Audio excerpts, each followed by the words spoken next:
Ano makuru ku buryo burambuye reka tuyahere ku mugabane w'Uburayi habonetse ibimenyetso byerekana umuvuduko ingabo z'Uburusiya zakoresheje igihe byabaga ngombwa ko ziyabangira ingata zigahunga umujyi wa Ukraine wa Liman zari zarafashe mu majyepfo y'uburasirazuba bw'igihugu.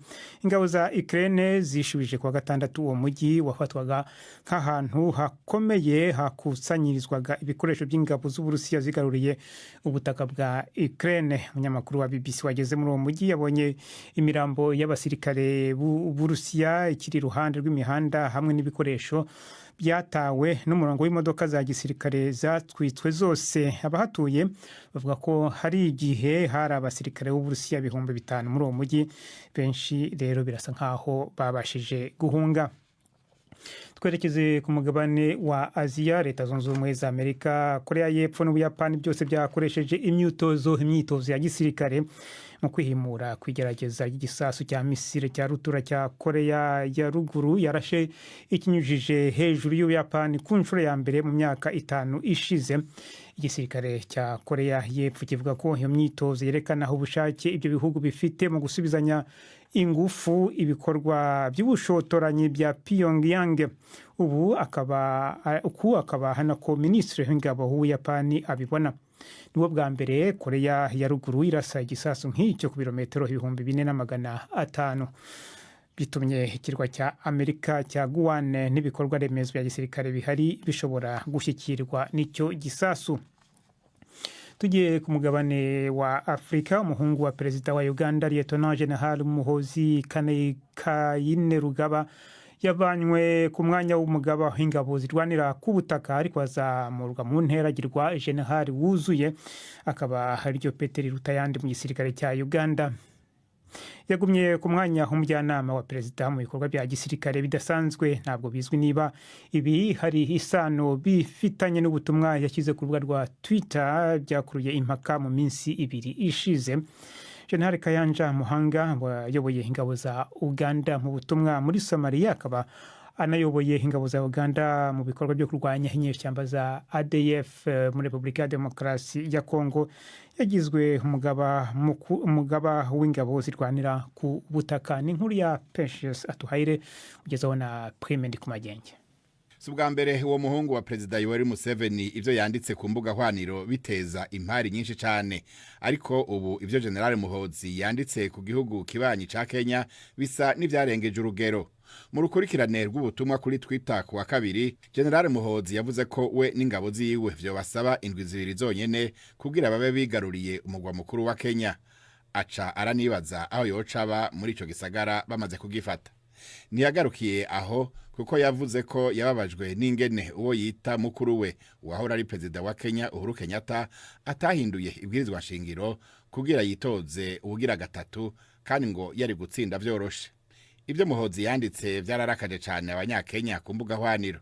Byatumye ubushikiranganji bwa Uganda bujejwe imigenderanire busohora itangazo ryo kwitandukanya n'ibyo Muhoozi yavuze, kandi ko Uganda yishimira imigenderanire myiza isanzwe hagati y'ico gihugu na Kenya. Iryo tangazo ryakomeje rivuga yuko ivyo bihugu bibiri bisangiye kahise, kubahana mu butavogerwa bwa buri gihugu, kwizerana n'icifuzo cyo kubaka umuryango wa Afrika y'ubuseruko.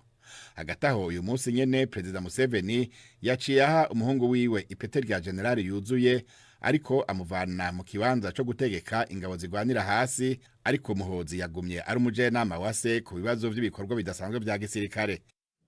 Tuve muri Uganda twerekeza mu Rwanda. Urukiko rwisumbuye rwa Huye rwategetse ko abatanga buhamya bose b'impande ziburana mu rubanza rwa Beatrice Munyenyezi bazumvirwa imbere y'urukiko. Ni nyuma yuko Beatrice Munyenyezi abwira urukiko ko abatanga buhamya bamushinja bazanwa mu rukiko bakamushinja imbona nkubone akurikiranyweho ibyaha bya jenoside no gufata abagore ku ngufu mu mujyi wa Butare, ibyahawe ahakana.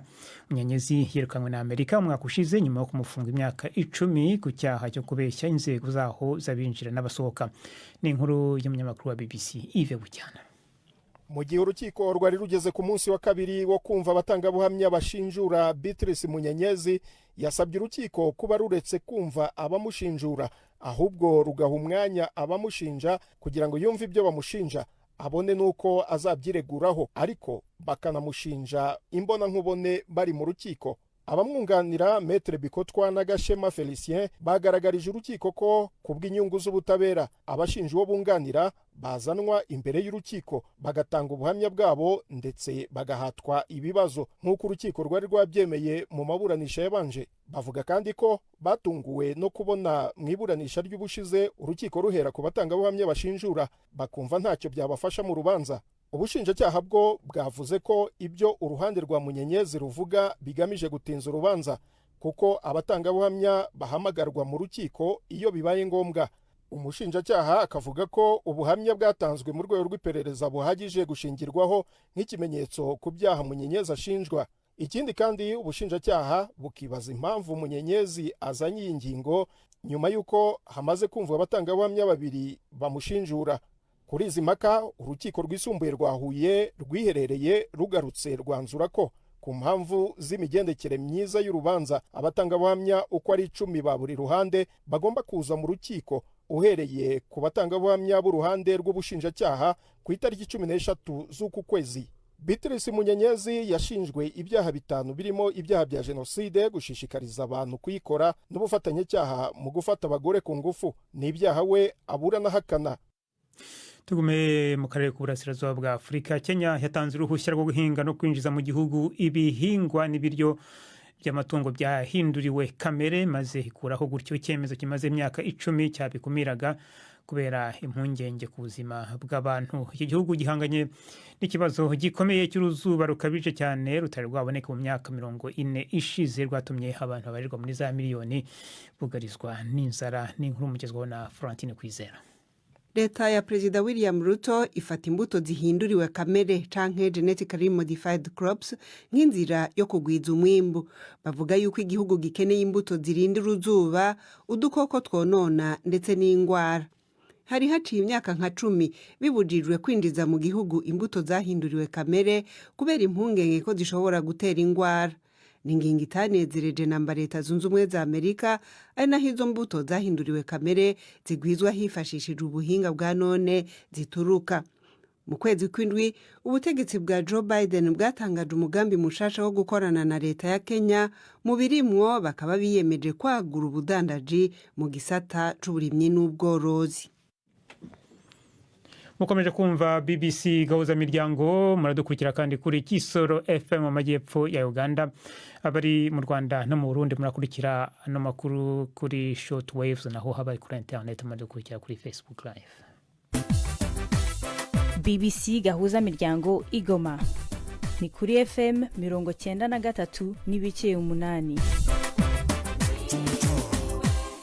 Tugume muri Republika ya Demokarasi ya Kongo, tuvi Goma tujye muri province ya Ituri, mu ntara ya Ituri, mu murenge wa Bomaniema, muri Republika ya Demokarasi ya Kongo, kureba ko byifashe nyuma y'igitero bivugwa cyagabwe n'umutwe w'intagondwa zigendera ku matwara akazi ya Kisilamu wa ADF Nalu, umurongo utuyemo na Bahutu. Amakuru havuga ko iki gitero cyagabwe ku gatandatu ushize cyahitanye abantu 14, abandi 4 barashimutwa n'amazu 36 aratwikwa. Navuganye na Nshuti Ntwari, umuyobozi w'Abahutu bo muri ako karere, atangira ambwira uko byifashe muri kino gihe. Ubu ngubu umutekano guracameze nabi cyane. None mwabwe n'iki ko ari inyeshyamba zo mu mutwe wa ADF zabateye? Iteka iyo bateye baza bavuga indimi nk'Ikiganda, bagakoresha igiswahili, wumva ari igiswahili kicanzemo Zanzibar. Ibyo bigatuma tubatandukanya n'abandi barebere mu mwaka karere iyo bavuga Ikiganda hanini. Ingabo za leta ntabwo zabatabaye? Ingabo za leta zagerageje gutabara, ariko usanga ingabo mu karere duturiye ni nkeya bitewe n'ibitero bya ADF biri hirya no hino. Ubwo baba baje gutabara igihande kimwe ugasanga bateye mu kindi. Kubu ngubu ingabo za leta ndetse n'iz'Abaganda zose ziri mu mashamba, zagiye kubahiga mu mashamba, ariko bo baje baca inyuma bakababirinduka inyuma bakaza gutera mu giturage, ugasanga bari kwica abantu. None nkamwe ubwo babagabaho icyo gitero bavuga ko bashaka iki? Ibitero byabo byo nta kindi biba bigamije, usibye ko ntibemera umuntu wese utari umwisilamu wari uvuze ko hari abantu bajyanye, hari abantu bashimuswe, mwaba muzi akanunu kabo?